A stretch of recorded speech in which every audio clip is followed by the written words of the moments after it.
This video is a flip through of 2 weeks of pages in my new Art for Me art journal. I have jostled an old 2010 calendar pad, and for the last 2 weeks I've been sketching faces and writing quotes in this journal. But heads up, this flip through is almost an hour long. I spend a lot of time talking, I know some people call it rambling, about how the pages evolved, the techniques that I'm using, and my thoughts regarding the quotes and the pictures as I drew them. Now, if you're a busy person and do not have an hour to watch somebody flip through a journal and discuss the pages, I would encourage you to at least move the little video timer forward and review some of the drawings. Thank you. Hi there. Today I'd like to show you a project that I have been working on for perhaps the last 3 weeks. And it's kind of a summer patio project. The mornings where the heat is not so bad, I like to sit out on my patio and read. And since I have my phone, I'm still able to read the internet through the wireless. So I sit out there and I'll read my post and I'll read books and occasionally search the internet and work on my artwork. Now this I am calling an Art for Me project. I am in so many swaps. I'm only in 2 art groups and 1 needlework group, all on Yahoo. I'm not in any other groups because, to tell you the truth, I could not handle anymore. This is a show and tell video only. I'm not going to do a process video yet. I want to show you what I'm doing for the Art for Me, and I kind of want to discuss the process. I have had in my boxes, in my stash, this very nice leather bound calendar pad, and it is dated 2010. It's in Boston here. I don't know if you can see it very well because of the glare on the lights. I want my lighting here because I'm going to show you some pages. But this calendar pad has pages in here similar to this as a 2013-2014, which is another nice leather bound journal that obviously is blank. So I decided I wanted to use this one, and I was going to do some Art for Me, which means that whatever I do in here stays in here. This is something that I'm creating for myself, not to swap. I have this little sherbet container that I filled with white gesso. It's just the Bob Ross gesso. It's a very cheap brand. I put a little household paint in it because I had some extra. It was just a water-based paint, and I just dumped it in there, and just to use it up. So that's on here too. But I went through and gessoed all of these pages in this really nice leather bound calendar pad, and I thought it turned out very well. The pages will, when I work on something, they will not bleed through. My markers that I have now that I work on here will not bleed through. They will if I miss some of the gessoing some of the edges where there's just paper, and I use that to my advantage, and I will show you that later. Here I had some leftover metallic paint. I was working on a swap project, and I go, well, I don't want to waste it, so I just smeared it in here. And I may be changing this because at the time I did this, I did not really have a focus for this book. Now I have a focus. I know exactly what I want to do in this book. So I may do a light gesso over all of this entire area so that the blue still shows through, but it will be a gessoed blue so that I can paint over it. Here, if I painted over it, I'd have to use pretty bright colors, and that's not what I'm doing in this. So, and the same thing here, I was playing with some stencils and doodling around the stencils. And while I like this, I like how it turned out. I think this is a successful page. It was done before I chose the focus for this book. So I'm thinking again that I'm just going to whitewash and lightly gesso out everything on here and just have the flowers and the blue peeking through the background. I'm sure that you've all seen that technique. Here's another I don't want to waste my paint page, and another one.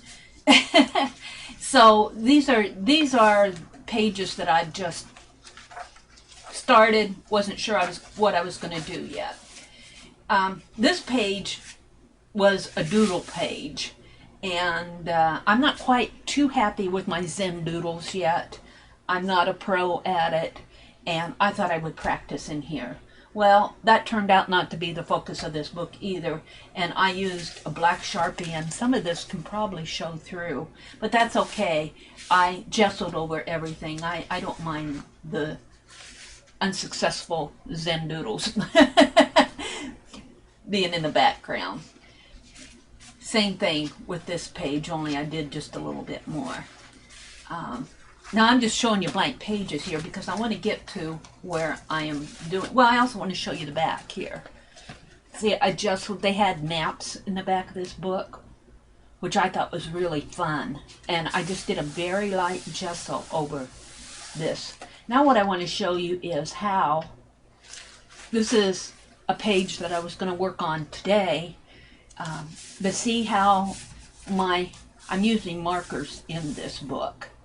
In fact, I'm using 3 types of markers. Well, actually 4. This is my bag of markers. These are kind of gifts to myself. And, well, I'll show you this too. One gift from another person. But I use the Ranger Distress markers. I have just about the entire set of those. I love them.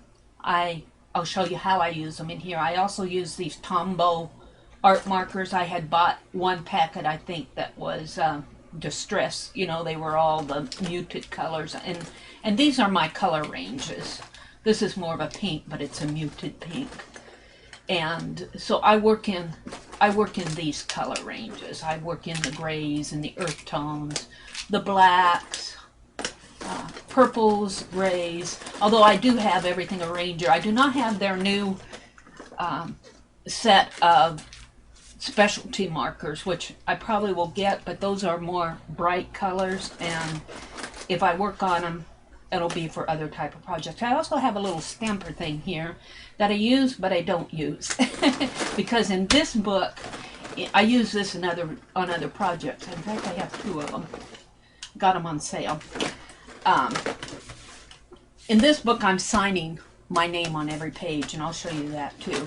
But I also have, I'll show you this packet, and I have these markers, which were sent to me by Giselle. Thank you, Giselle. These are Staedtler permanent special markers that will write on acetate without rubbing off. I love them. You know, she sent me 3 of them, and they have to be special ordered. And I love them. I use them very sparingly. I keep them in my marker bag, but I keep them in this little separate bag so that I can find them. I also use water brushes. I use this one primarily. You can see I've got some, well, I don't think, the water is clean in there. It's just from me handling this so much. So I use that a lot. And then what I also use, let me get this out of the way, is these. This was last year's happy birthday present from me to me.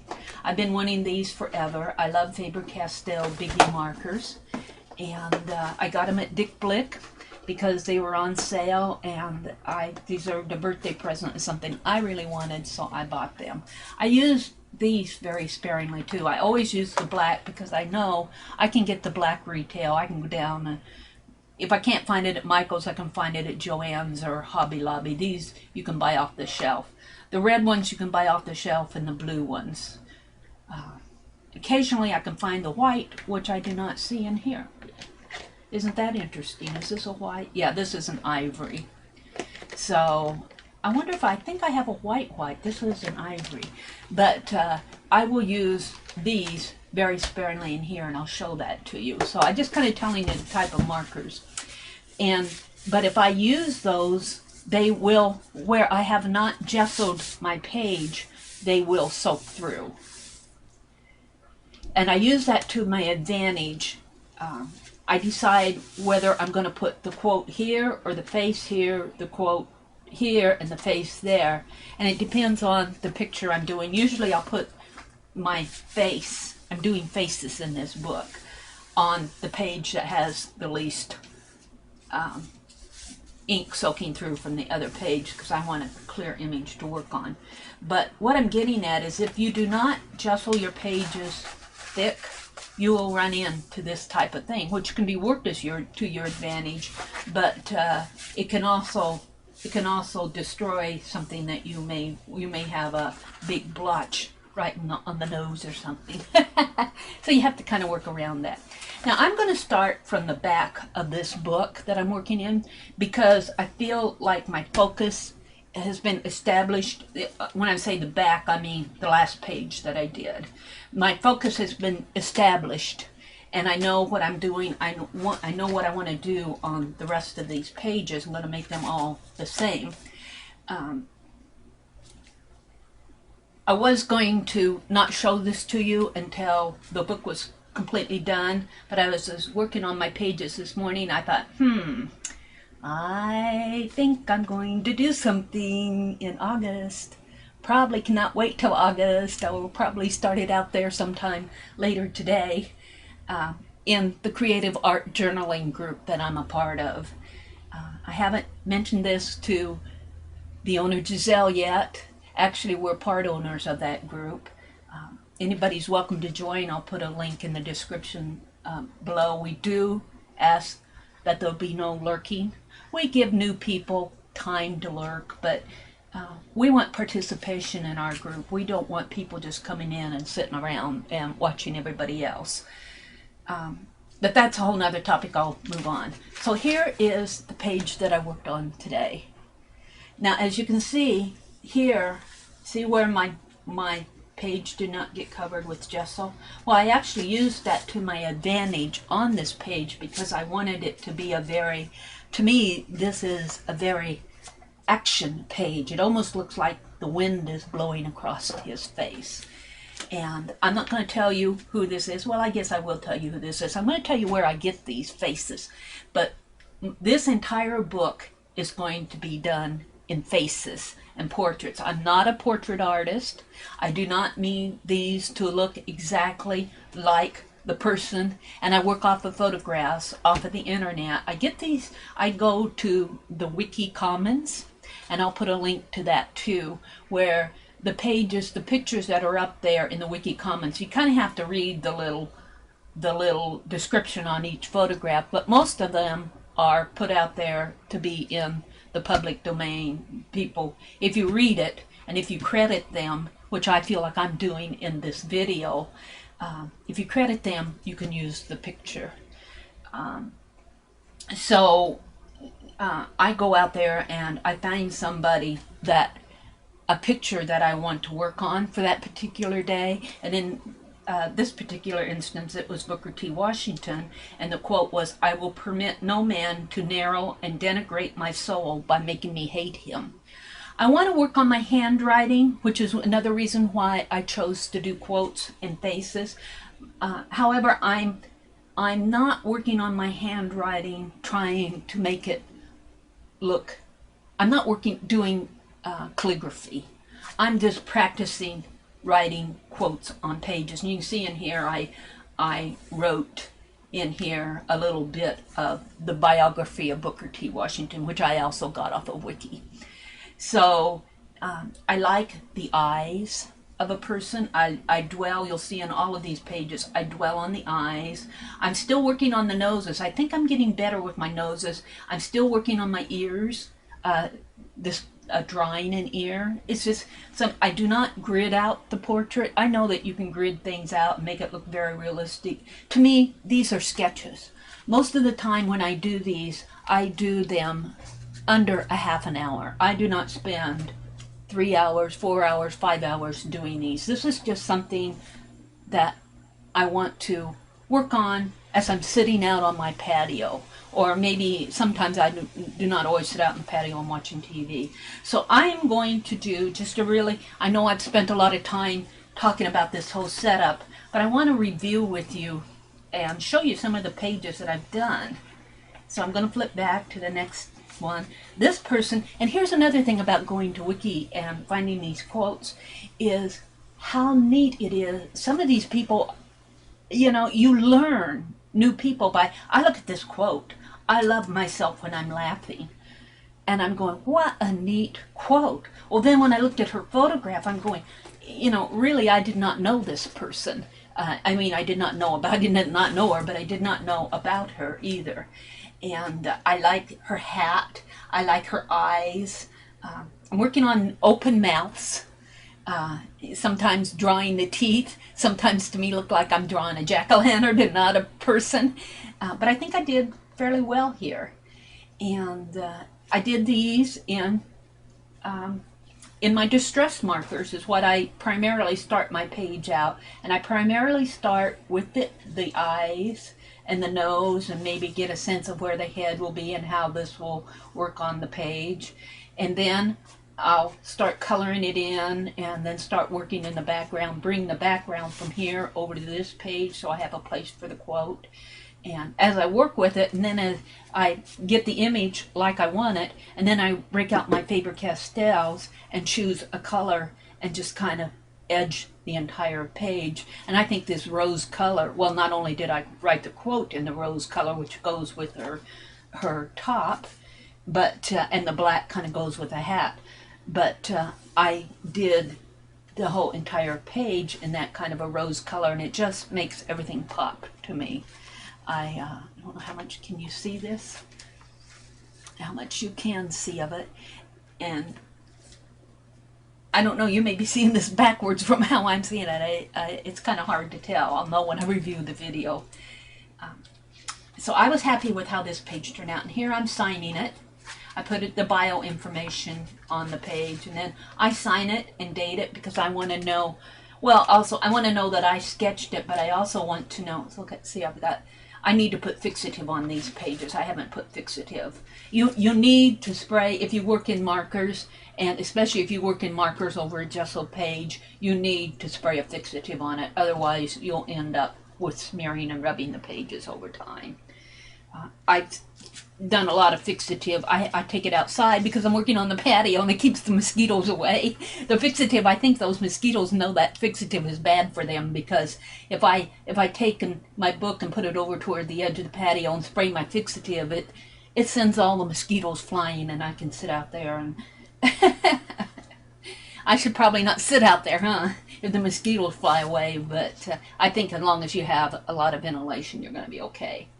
So I'm going to flip to the page prior. Whoops, that's not the page prior. I'm really happy with this page. I really like how she kind of, and I'm not ashamed to say, I'm really happy with it. Some of my art that I do, I go, ugh, I don't like it, peeing over it. But there are some that I just have to keep saying, I'm really happy with it.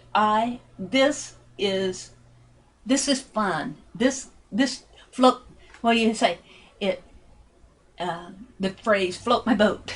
I have fun doing this. And then the other thing I'll do, and I'm doing this across, I haven't done it on these two pages yet. These are just recent pages, but I have this text block stamp that I'll use brown StazOn ink, and I'll stamp with that text block all around the page. Oh yeah, I did sign it, and here's her bio information. It says, let me tell thee, time is a very precious gift of God, so precious that it's only given to us moment by moment. Isn't that one of the neat quotes? Only given to us moment by moment. We can only spend our life moment by moment. What's past last half hour is gone. You know, we can only live this moment one breath at a time. And this was Amelia Edith Huddleston Barr. She was a British novelist. This is another person. You know, I wish I could say I've read every book in the world, but I haven't. And just doing these makes me want to go back and learn more about these people. I spend a lot of time reading about them after I find them on Wiki. So I think Wiki Commons is one of the really neat resources out there for common information. So did I print these photos off? No, I sketched off of them off of my phone, and most of them are put out there so people can access them, and as long as you reference them, the Wiki's common area, you're going to be pretty safe in using them, because people would not put photographs up there if they did not want to put them out there on the common domain. I try to get people who have already passed away. I'm going to pick some people that are currently living, but right now I think everybody, like Booker T. Washington and this is Zora and Ambrose Pierce. These people have all passed away. Ambrose Pierce, did I tell you his quote? "Speak when you are angry, and you will make the best speech you will ever regret."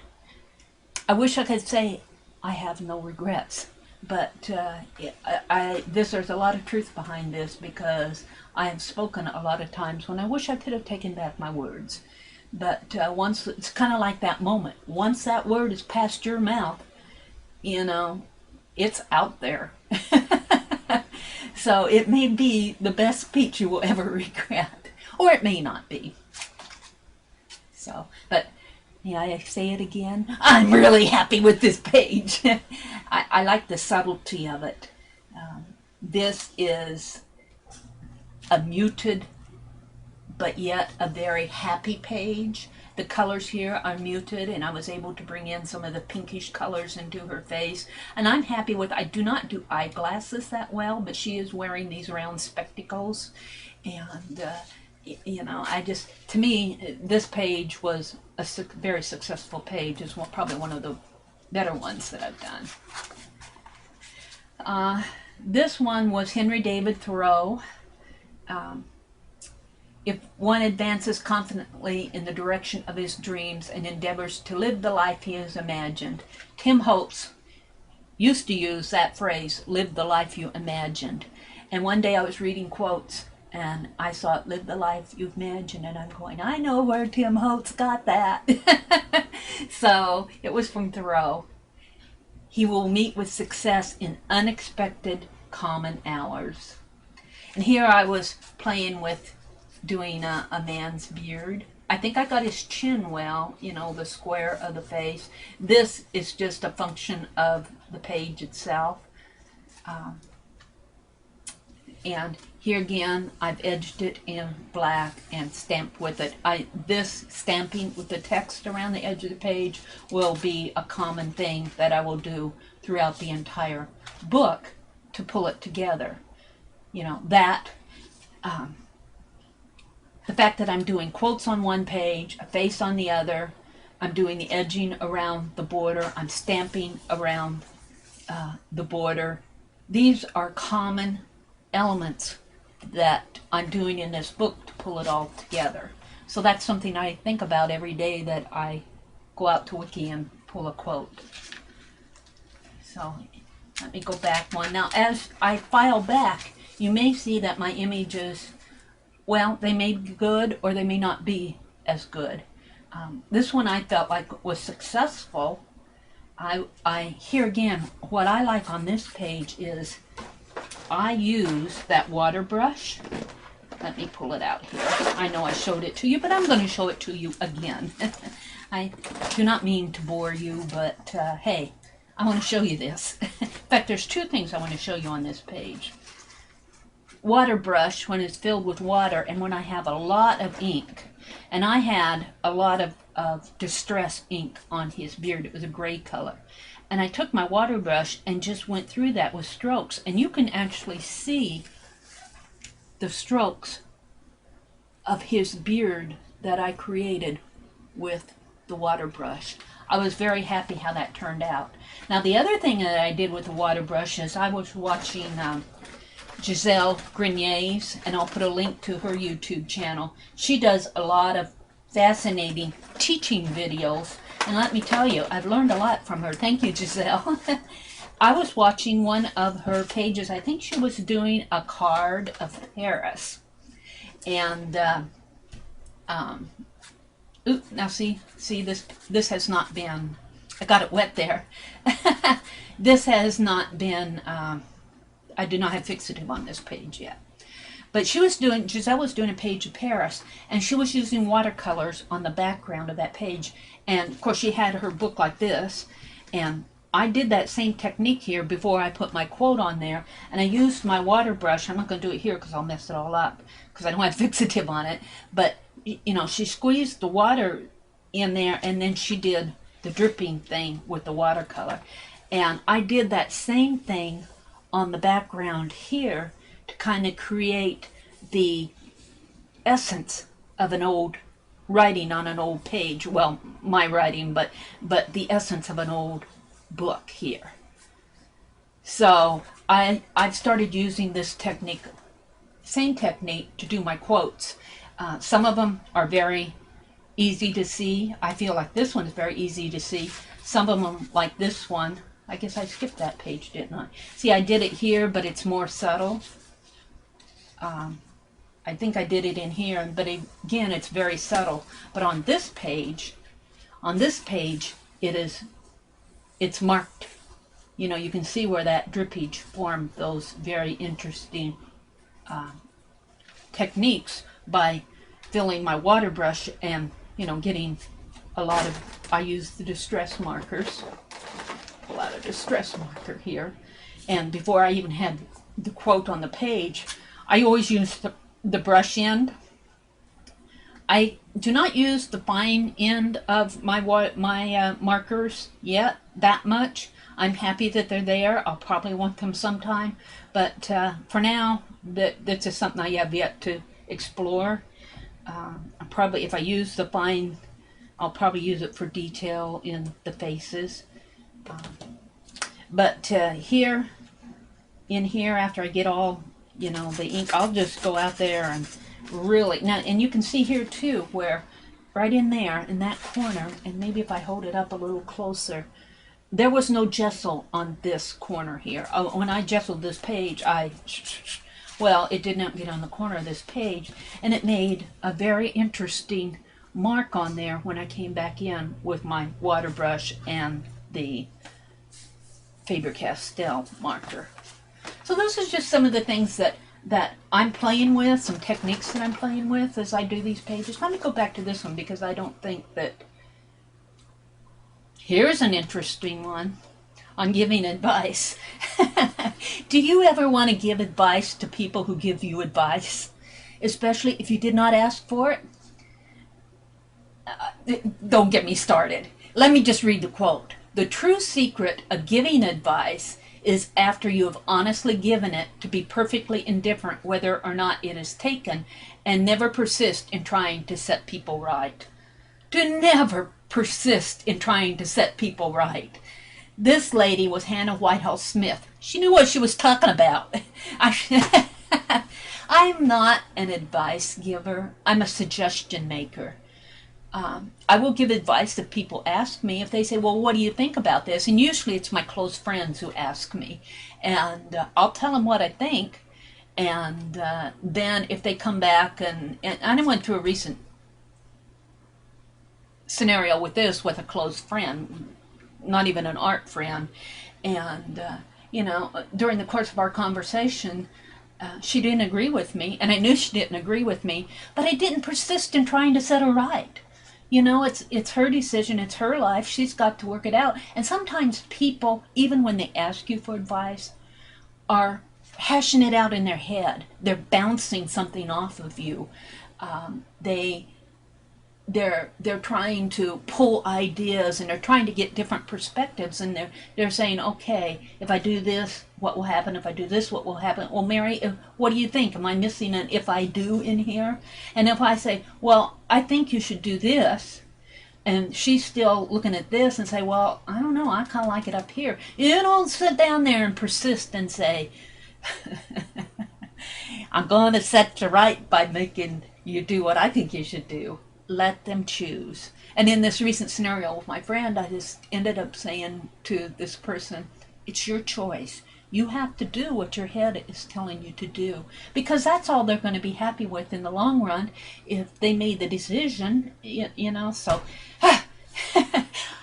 these quotes set me off, and they're probably why I choose these quotes in the first place, is because something is happening in my life that I need to get down on the page, and I'll pull out a quote that works with the scenario going on in my life. Like, you know, and I feel like when you read, and it doesn't have to be going out and reading quotes, it can be reading a magazine, reading a novel. I feel like that in the universe, that there are what you're seeking for. If you're trying to find an answer to something and you're reading, and I don't want to say it's spiritual, but in a way I think it is spiritual, whatever your spiritual beliefs are. I believe that what you need to hear at the time will be given to you. So listen, when you're trying to make a decision, and as you're reading a magazine, as you're talking to a friend, maybe you may not even be, you may be just, your subconscious may be working on it. Kind of be aware of what's coming at you. And that's kind of what I'm trying to do in this journal as I'm looking through these quotes, is I choose them. Well, I choose them because I choose them off of the pictures too. I mean, I don't go out and say, well, here's a quote that's going to solve my problem. I don't do that. I'll look at a picture and say, this is a really interesting picture. I would like to do it. The person, you know, someone I want to learn from, and then I'll go look for a quote. And then as I'm looking at the quotes, I'm going, well, this is interesting. This kind of fits what's happening in my life today. So it's a journal, an art journal in that sense, in that not only have I practiced doing my faces, I've also practiced different art techniques. I've jotted down by the quotes where I was that day. I may look at this in 2020, if I live that long, and say, oh yeah, I remember that little scenario on giving advice. Maybe I should read that over a little bit more. So it kind of journals. It's kind of like a daily journal in a way where I can sit down and write, well, so-and-so called me today and asked me about blah, blah, blah, blah, and I told them blah, blah, blah, blah, but they blah, blah, blah, blah, blah. Well, you know, I could journal all that on my page and paint over it. I mean, that's something that's commonly done. But I just kind of like to go out there and pick out a quote. I know I'm rambling, but you can turn off the video if you don't want to hear ramble. That's another quote. I could probably find that quote on YouTube. I think I've showed you this one. We talked about that and his beard. I was happy with this page. I was happy with this page. I was happy with this page. Okay. Mother Teresa. I think maybe I need to do a little bit more definition in here, but I think I'm going to leave it. I was happy with this page. Here again, I was playing with the water drippage in here. See how that water kind of dripped down over onto here? It was the flow of probably of the gesso, and that formed a ridge, and it came down into here. And I used a lighter color pen, and then I've got the gesso where I call them kind of the wind techniques while I'm gessoing, and I don't gesso clear out to the page, and when I come back in with a marker or my edge around here. And I used the dark blue around this to kind of mimic the dark blue in her headscarf and on her, I don't know what they call them. I'm just going to say on her dress because, and I know there's a name for it, but, and I could probably define her eyes a little bit more, and I may do that as I'm working along, but I also have, this is Mother Teresa. I have the stamping around the edges there. We ourselves feel that what we are doing is just a drop in the ocean, but the ocean would be less because of that missing drop. And this is kind of this year is my first experience with putting videos out on YouTube, and talk about being a drop in the ocean. You know, I know that there are better portrait artists out there. I know that there are better artists out there, but this is my art for me. This is my journal. This is my drop in the ocean. And I don't want to say that everybody would miss me on YouTube because I don't have that many subscribers yet. But if I didn't do what my goal this year was to put videos out on YouTube, if I didn't do that, YouTube would be missing my little drop in the ocean. Ask Mother Teresa, she knows. She's a very wise person. This is Virginia Woolf, and I think a lot of you ladies out there, if you're watching this, might agree. For most of history, Anonymous was a woman. Anonymous, however you pronounce that word. I'm happy with this, but if you look at this picture on Wiki, you will see her face is tilted a little bit more this way. I've got her looking up that way. Well, not clear up that way. I've got her looking this way. Her face is actually this way. I would not say that this is a photographic image of Virginia Woolf, even that I looked at it on the picture. It gives, for me, and I keep saying this to myself, it's the spirit of the person on this page. It's the eyes. It's working with the nose in relation to the ear. To me, it comes together for me, even though it's not a photographic image. And talking about photographic images, which I am going to ramble on and talk about, if I wanted to do a photographic image of a person, I would take a photograph. Cameras can catch things so much easier. In fact, I work off of photographs. And photograph portraits are really great. And portraits that look like people, that are photographic images, drawings of people, are really great. But that's not the goal of this book. I call these quick sketches, but it's also me working with faces. Which brings me to a whole nother topic, and that's of nudity. I don't have anything against nudity in art. I really don't. I think it has its place out there. That's all I want to say, but I do not think it needs to be in every place in our world. I think we need to be wise in how we present nudity in art to people. Wise in the fact that, yeah, the body is beautiful, but I consider faces nude. There's no covering on her face. This is nudity in art. This is a nude face. Look at my hand. My hand has no covering. So nudity in art, sure, you can show the private parts, and yes, they are beautiful, but nothing compares to the beauty of a nude face. The eyes, hands, even the feet, your toes, your ankles. Those are some of the most beautiful parts of the human body. And I think that if people who want to display nudity in art in places where it is not entirely appropriate, and that they should concentrate on the face, the hands, the feet, not insist on asking other people to look at nudity of your private parts. Even though I will agree, I can't tell you how many art classes I sat in where I drew nude figures.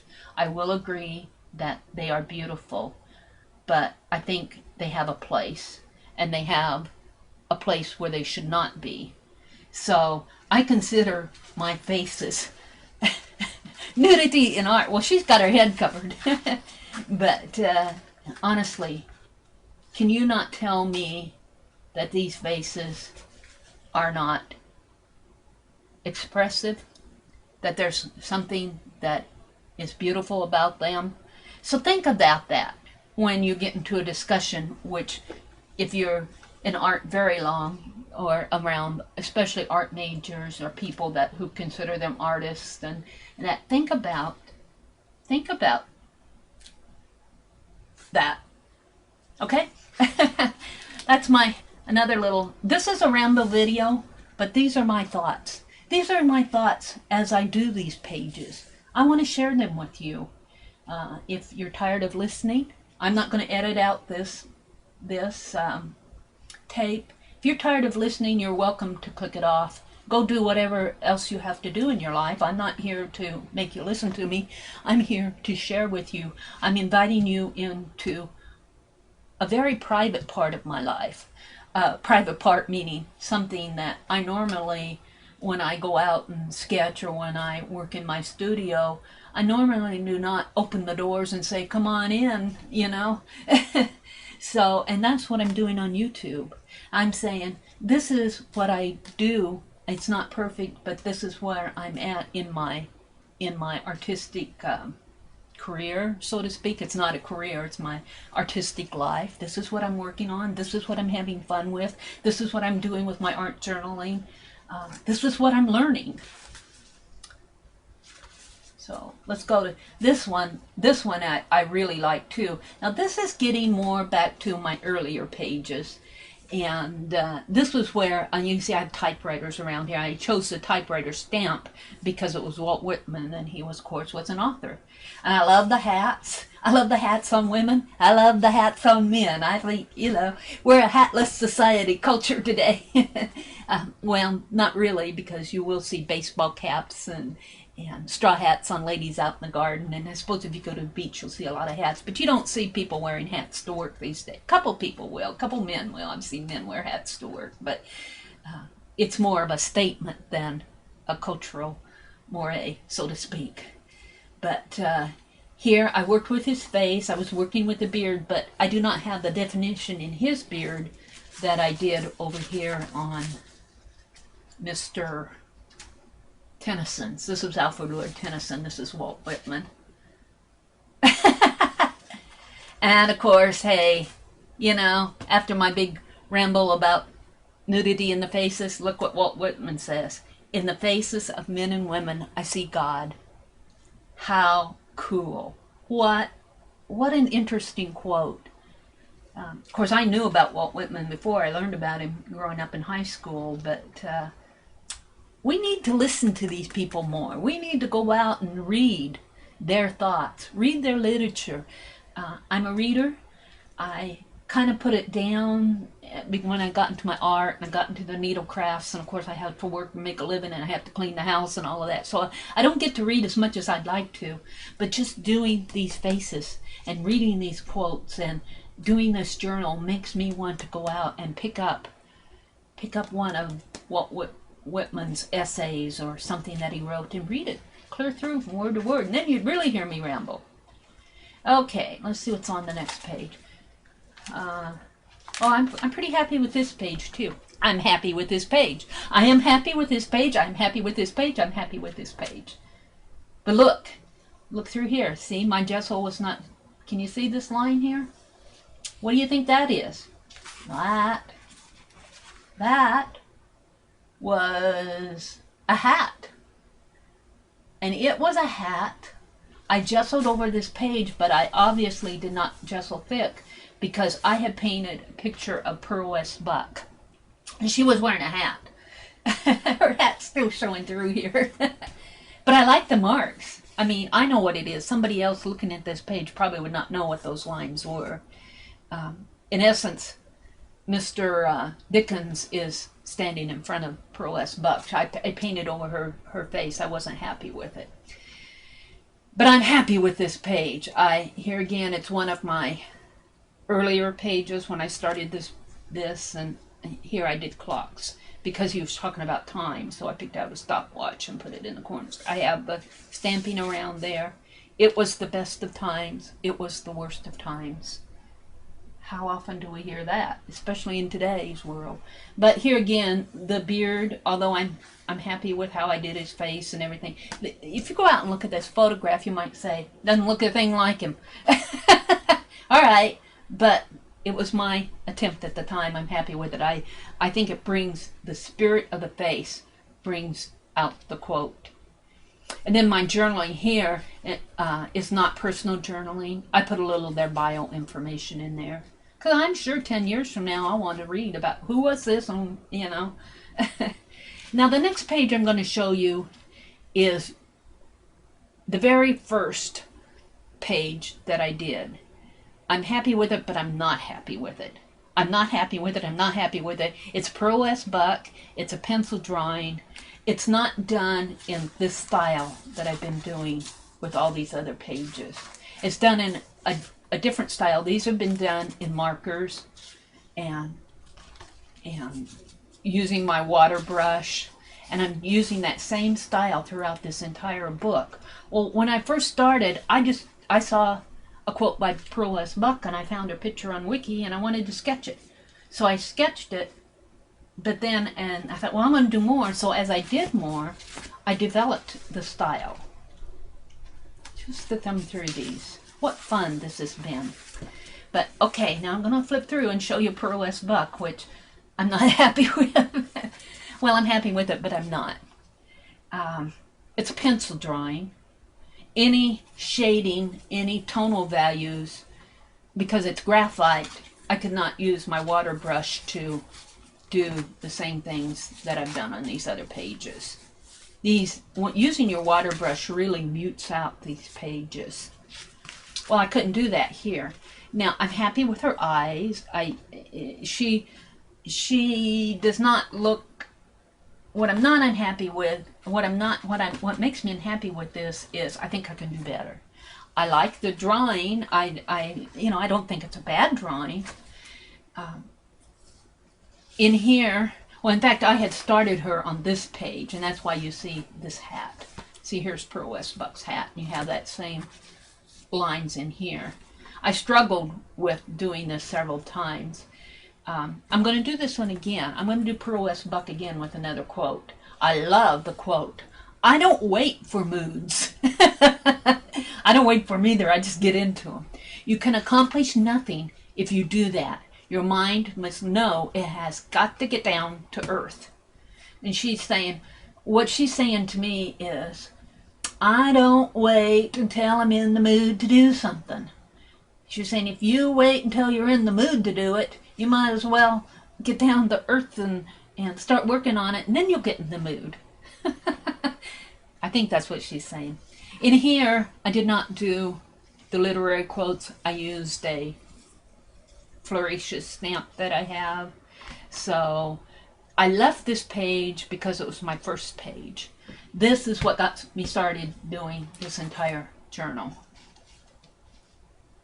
This was my second page. This is why I'm showing you these are the last two that you'll see.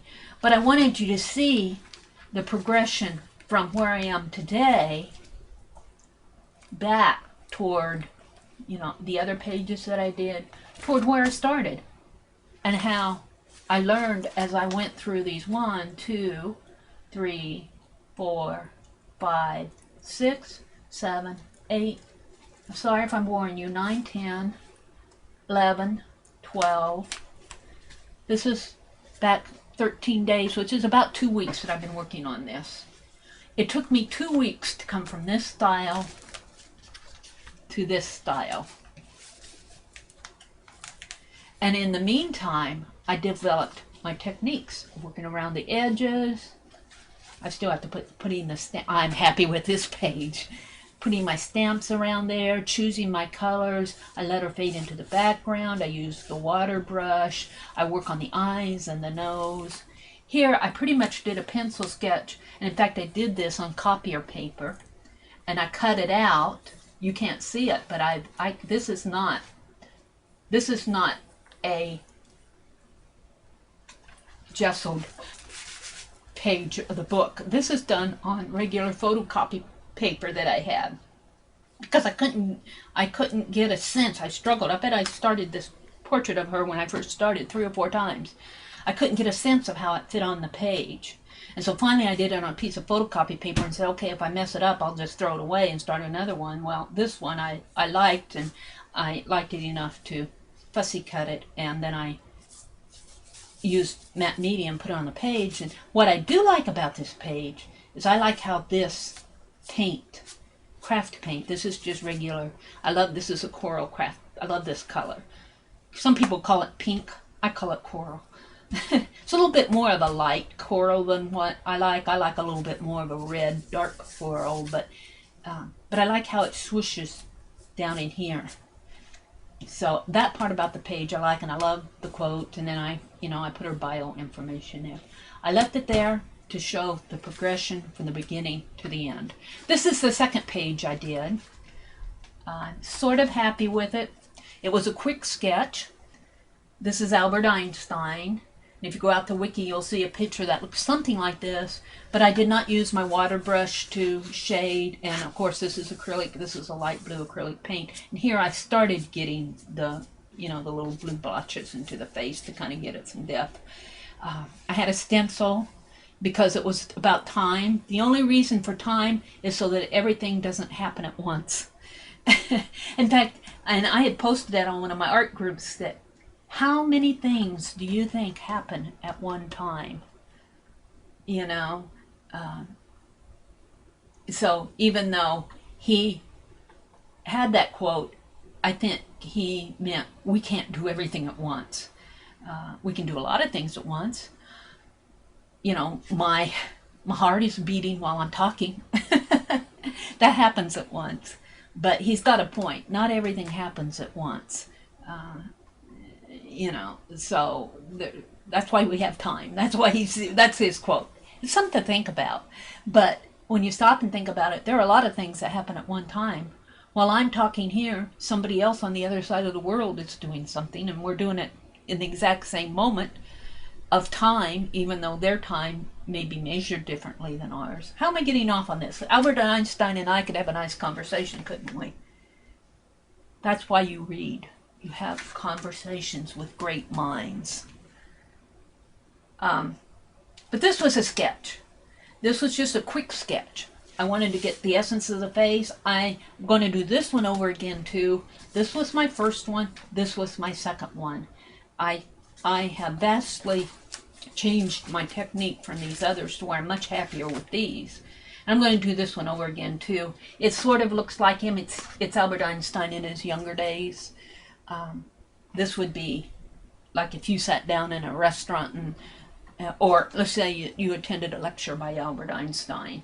You might sit there and think, he's talking about time, he's way above my head, I'm going to draw his face.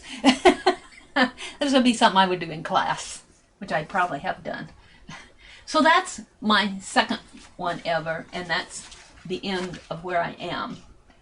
I'm going to continue on. I think I counted that I have something like 35 pages in this entire book to do, including these that I'm going to gesso over and just use these in the background.